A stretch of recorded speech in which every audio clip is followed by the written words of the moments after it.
ভাই তৃণমূল বিজেপি সদর ভাই বুঝে গেছেন রে সবাই তারা সবাই ছাড়িয়া যাইবে সরকার দেশে আইলে শান্তি আসিবে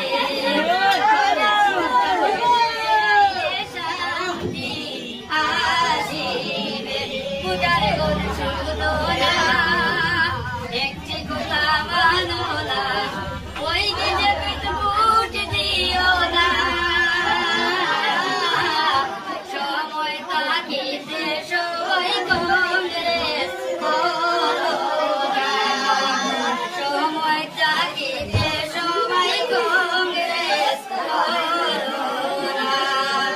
ওই বিজেপির দরকার নাই বলিলেন ভোটার সবাই সবাই আমরা সবাই কংগ্রেস সরকার চাই আসাম থেকে হইবে আসাম থেকে বিজেপি